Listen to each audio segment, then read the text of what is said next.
Good.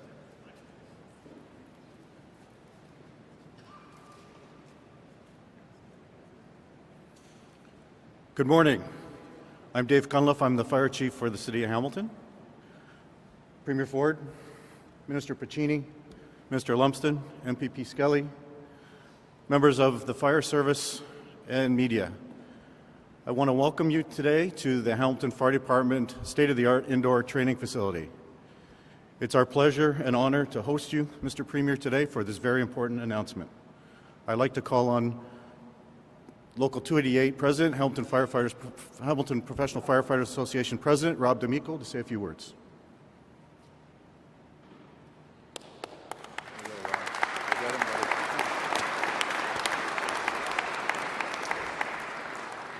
Good morning, everyone, and thank you, Chief Conlon, for the introduction.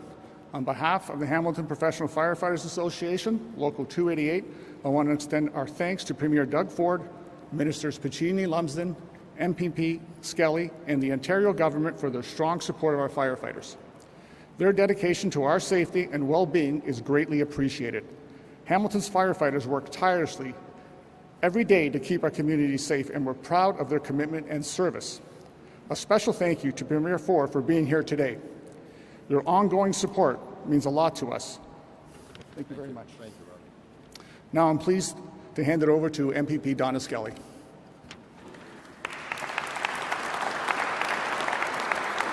Well, good morning, everyone. It's so nice to be here, and I am so pleased that we are making this announcement in my hometown of Hamilton. Many of you may remember 30 years ago when the worst environmental disaster in Canadian history occurred right here in our city, the Plastomet fire. A fire broke out at a recycling facility, and it burned for 4 days. And our firefighters entered the building without hesitation, and for 4 days they fought that fire, and they were exposed to toxic chemicals. The site housed over 400 tons of PVC material. And although the blaze was extinguished in 4 days, the implications of that fire lasted for years. In fact, many of our firefighters went on to get cancer. One in particular, Captain Bob Shaw, died of cancer related to that fire. And it was a former MPP, she's now the mayor of the City of Hamilton, Andrea Horvath, who brought legislation forward to the provincial government to encourage governments to look at expanding and extending care related to being exposed to chemicals for our firefighters. I want to thank her. I want to thank our Premier, and I want to thank Minister Piccini for recognizing the implications and the hazards that our firefighters face beyond the flames that include the chemicals they're exposed to. And now I would like to introduce Minister Piccini to say a few words.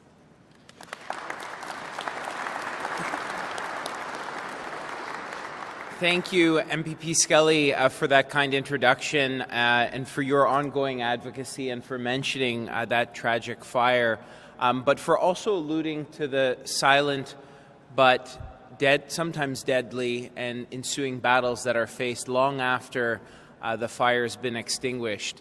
It's been a profound honor of a lifetime for me as Labour Minister to have the opportunity to work with Ontario's firefighters. It was the first call I took when I became Labour Minister, a call that has impacted me in a great way with the wife of a fallen firefighter, and we'll never forget that call. And I'm grateful for Premier Ford and for the government, for Greg Horton and the team who've been working so closely with our government to ensure that these families don't battle alone in silence. I'd like to thank Fire Chief David Cunliffe, Rob D'Amico, and the Local 288 firefighters for hosting us today. This is the team behind us that get the job done in this community. I mentioned Greg's tireless advocacy. I also want to I mentioned Bob McCutcheon, Board of Directors for the OPFFA, Dan Worrell, who's on our Section 21 Committee, Jeremy Parkin, Vice President of the Ontario Association of Fire Chiefs, who I believe is here today as well, Rob Rutherford, Mark Guibault, David Cairns from the Firefighters Association of Ontario, and my caucus colleague, Minister Neil Lumsden, who's been also a tireless advocate for first responders here in the Hamilton community. But most importantly, it's a thank you to everybody who's here today, to the firefighters, to the investigators, the wildland firefighters and volunteer firefighters and their families for their courage and their service. Here in Hamilton and across Ontario, when others run away from danger, they run towards it, because everyone here has a story of a friend, a fellow firefighter, a loved one who has sacrificed to keep their community safe. Last month, 73 more firefighters were inscribed on the Ontario Fallen Firefighter Memorial. It was a moving service, and heroes like those who are here today deserve a government that values their service and recognizes the profound risks that firefighters take each and every day. Thanks to the advocacy, leadership, and partnership of this firefighter community, Ontario leads the country with the most expansive presumptive coverage for occupational cancers for our firefighters, investigators, volunteers, and wildland firefighters. This means that firefighters who take on the mission of protecting our communities, of keeping us safe, can access the benefits they deserve faster and easier. And as we announced yesterday, we're unlocking $400 million to invest in health and safety to keep workers safe on the job. Look, Ontario's done more in the past few years to recognize and support unique occupational exposures than any other previous government ever has. But we can't stop there. We also need to invest in prevention and work to ensure these exposures and subsequent cancers don't ever happen in the first place. Ontario was, of course, the first province to launch an occupational exposure registry, and we're working with the community on that. Our government is serving those who serve, and this is thanks to the advocacy of this firefighter community. You've challenged us to deliver on the resources and the supports that you have earned, and you've made us a better government as a result, so it's my honor to invite up to the podium someone who embodies that leadership and dedication. Greg, your advocacy has been nothing short of stellar, and it's thanks to Greg's advocacy that I'm announcing today a number of moves that the Government of Ontario is making, lowering presumptive coverage for kidney and for primary colorectal cancer. Colorectal cancer diagnosis has been a tragic one and a big, big piece that Greg, you and this team has advocated for ensuring that we address the age limits there. And it's not only that, but it's also early screening and detection. And so today our government is expanding coverage for colorectal cancer, one that has affected so many firefighters, and is working with our Minister of Health to ensure early screening and detection as well. So Greg, thank you for your advocacy. To all the firefighters here today who are exposed to occupational exposures, I know that the government sees you. We value the work that you do. We will be there to support you and your families, but also we're there to invest in prevention so that you don't ever have to battle this in the first place. So Greg, thank you for your leadership. It's been an honor working with you.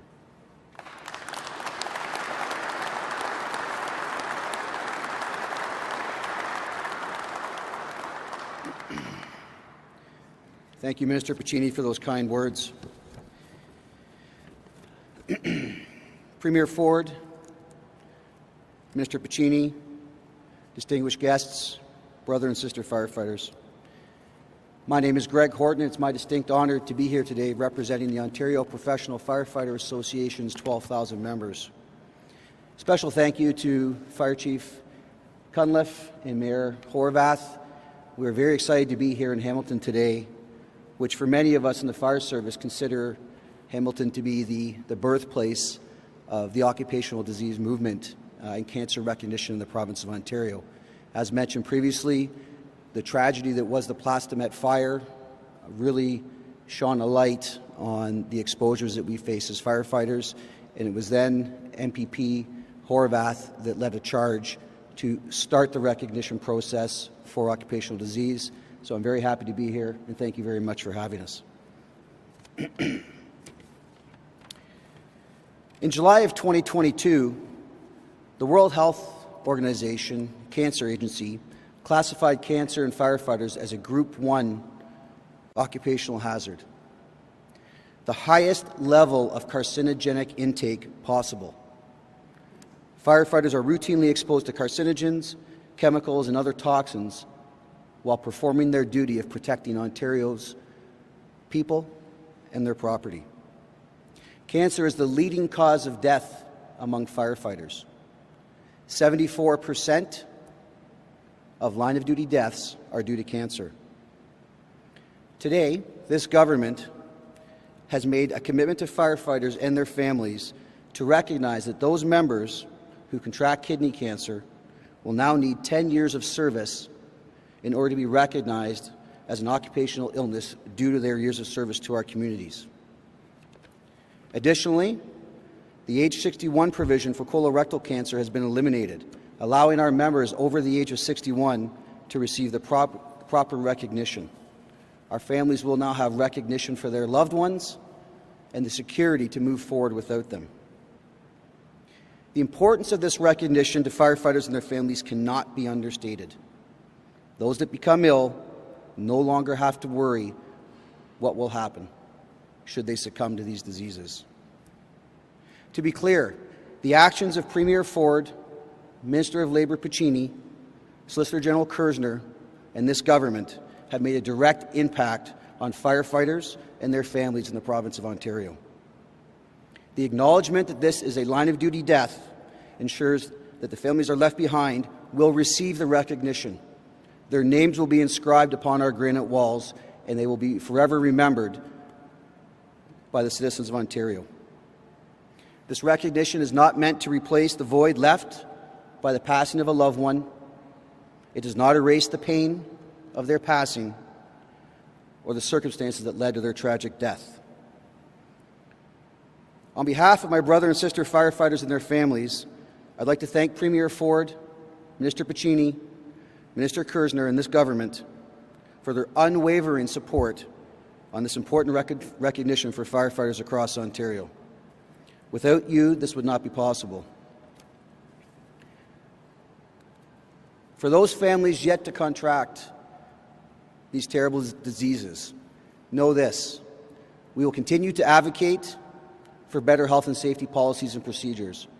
We will continue to advocate for gear that is safe for us to use while performing our duties. We will continue to advocate for early detection and screening programs. We will continue to work to eradicate cancer from the fire service. To those of you on duty today, stay safe, and thank you to everyone here today for attending this important announcement. It's now my great pleasure to introduce a friend to firefighters whose commitment to us has been unwavering, the Premier of Ontario, the Honourable Doug Ford.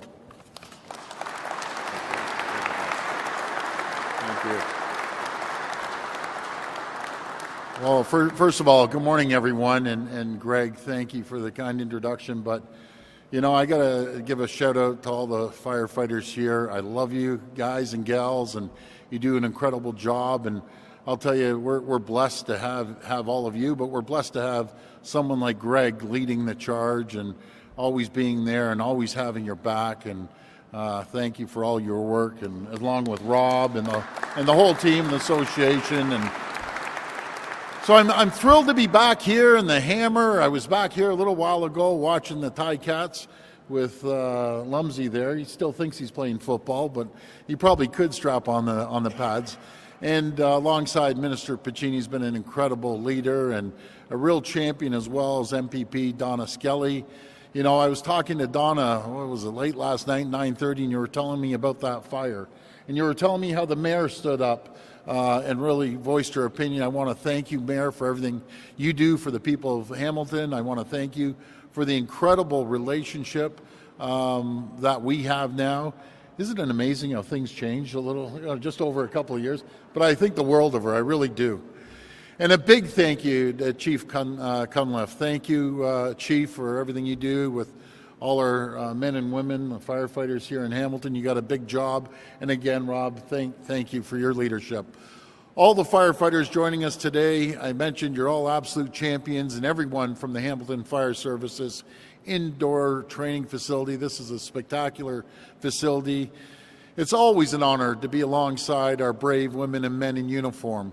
While they work tirelessly to keep our community safe, our government is working to ensure they have the training, the tools, and the resources they need to do their jobs effectively. We're investing in new technologies to enable seamless communication between fire and paramedic dispatch. By working towards provincial implementation of simultaneously notification, we've made record investments for online safety courses, introduced new funding to train firefighters in ground rescue and wildfire situations, and have deployed mobile live fire training units across the province, connecting firefighters to the training they need. Closer to home, earlier this year, we announced an investment of over $9 million to build 5 new training centers across the province. That, once built, will have the capacity to train, these are big numbers here, more than 28,000 firefighters over a 5-year period. But we know the risks of the job go beyond equipment and training. Firefighters face dangerous situations every day, including exposure to harmful chemicals.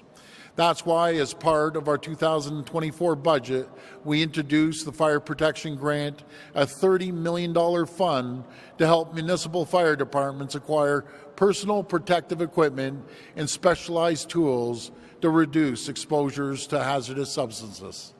We're also addressing the alarming rates of cancer among firefighters, who face up to 4 times the risk of general population. Last year, we expanded presumptive coverage for firefighters diagnosed with primary site thyroid and pancreatic cancers. And earlier this year, we improved presumptive coverage for firefighters diagnosed with cancer of the esophagus. By lowering the required duration of service from 25 years to 15 years, we also lowered the required employment period for skin cancer from 15 years to 10 years, making Ontario's requirements for the skin cancer coverage the lowest in the entire country. We also included wildland firefighters and fire investigators under the same presumptive coverage, ensuring frontline heroes have the protections they need in every corner of our province.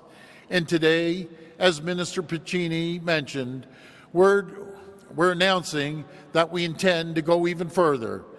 In the newest Working for Workers bill, set to be introduced next week, we're proposing several improvements to the WSIB coverage for firefighters and fire investigators in both urban and wildland settings. These changes include lowering the required length of service for kidney cancer coverage from 20 years to 10 years, giving Ontario the lowest service duration requirements in the entire country, and removing the requirements that firefighters' primary site colorectal diagnosis must be made before the age of 61. These changes will be a game changer for firefighters and their families, and this is the largest and most expansive coverage for firefighters in modern history to ensure better access to the care and the support they need while battling these illnesses. Friends, our government will always be here to support our fire departments and our firefighters, just as people rely on our first responders. Our government wants to make sure our heroes on the front line are taken care of as well. We'll always have your backs. Thank you again for joining us today, and may God bless our frontline firefighters, and may God bless the people of Ontario. Thank you. Thanks, guys. Appreciate it. Thank you.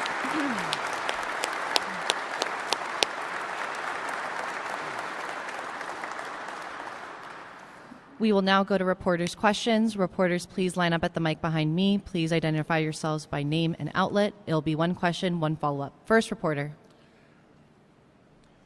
Good morning, Premier. Mark McAllister from City News. Hi, Mark.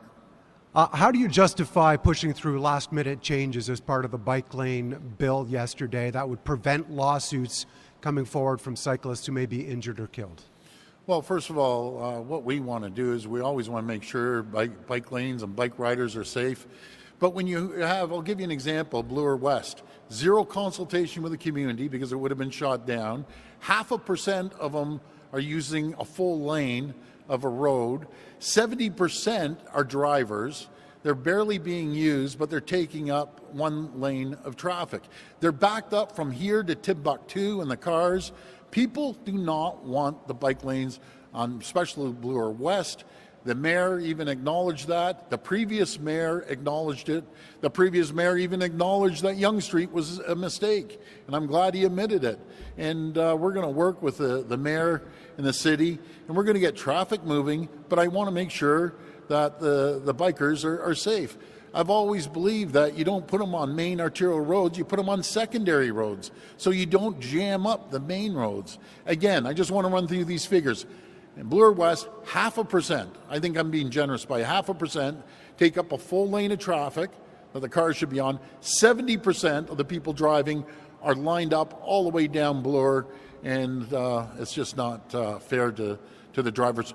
And again, in Etobicoke, zero consultation. It was rammed down their throat. We all woke up and hello, here's a bike lane that no one uses.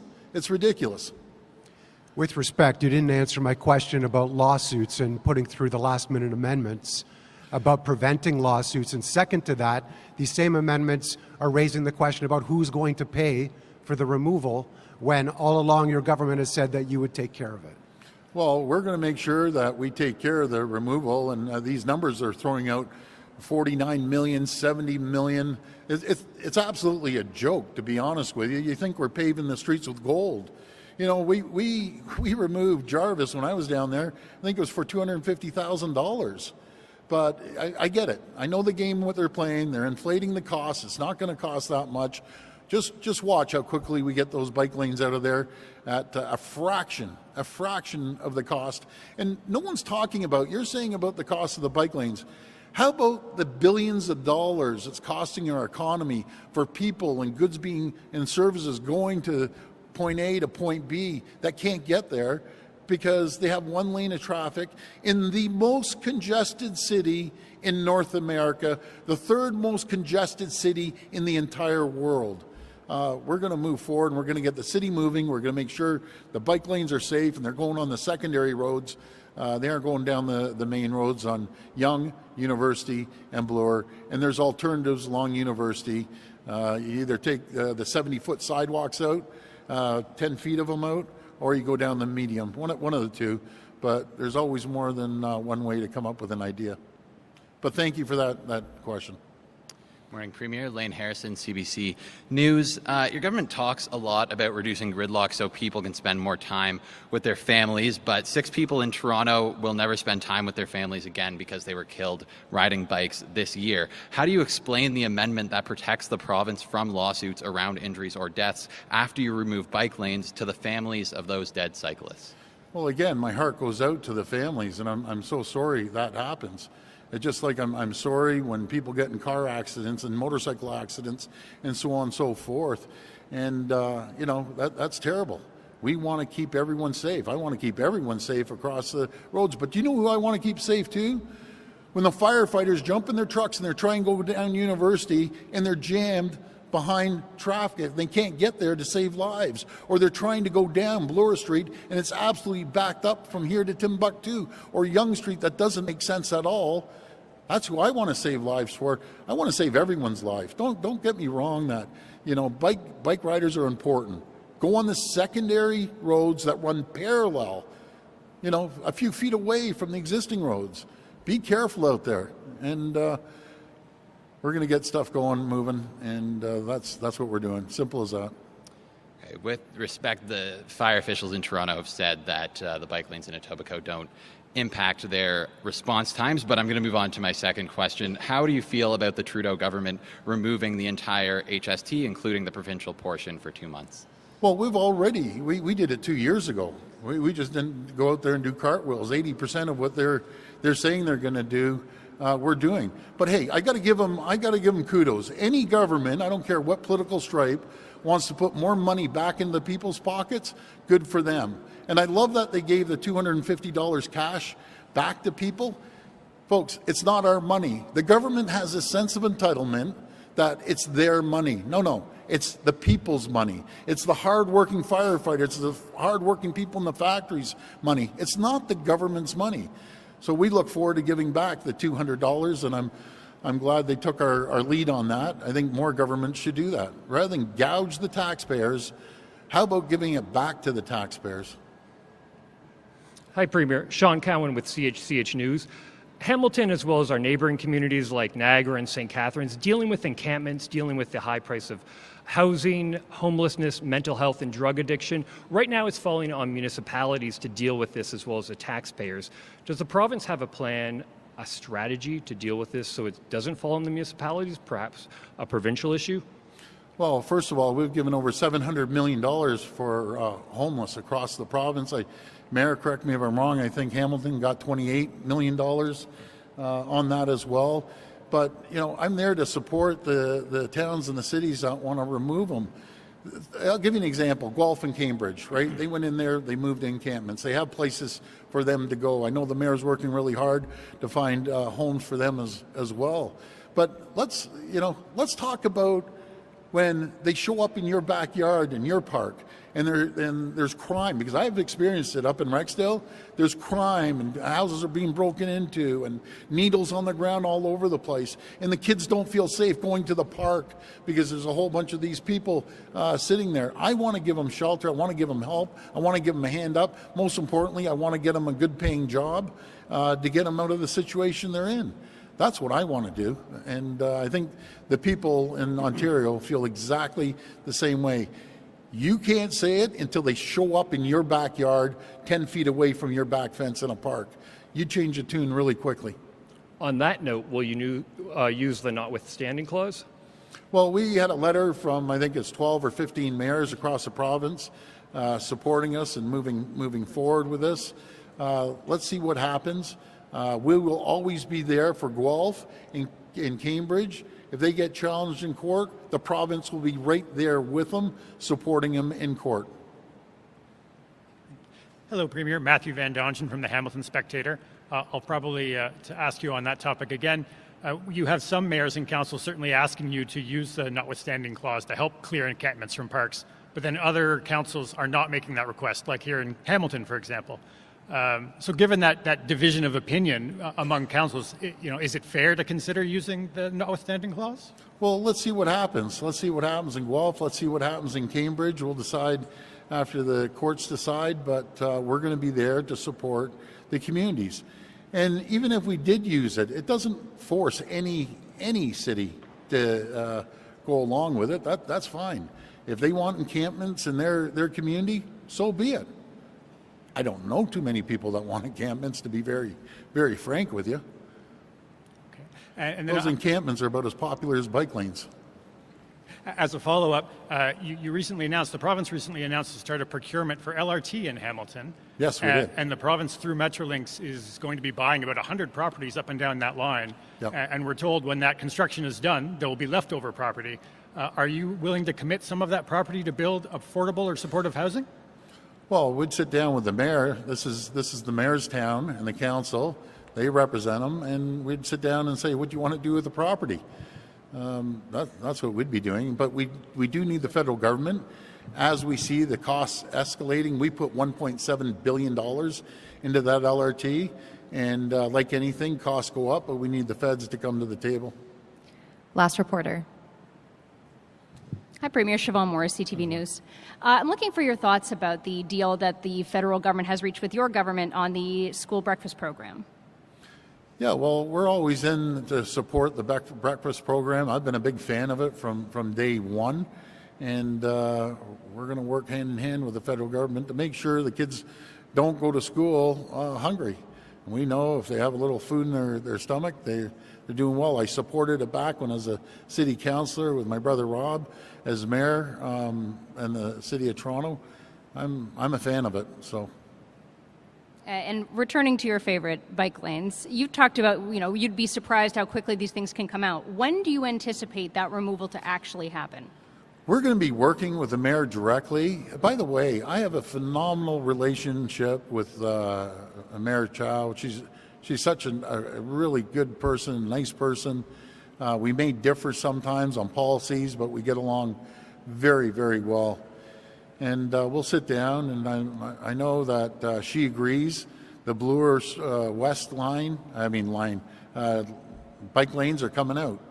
And don't be shocked if she's standing beside me as we're taking them out. Folks, no one, I can speak for the Etobicoke folks there, they despise these bike lanes. All the store owners despise the bike lanes. Zero consultation. Less than 0.5% of people are using them compared to 70% of drivers that are stuck behind these cars because of these bike lanes. But we're all done there. I just want to thank the media for actually acknowledging our great firefighters instead of damn bike lanes. These people are heroes, and maybe we should be complimenting them a little more. They're champions, and I just want to thank each and every one of you for doing an incredible job in saving lives and putting your lives on the line. I'm forever grateful to our firefighters, all our first responders, by the way, police and paramedics as well. May God bless you, and just keep going out there and keep fighting away. Thank you so much.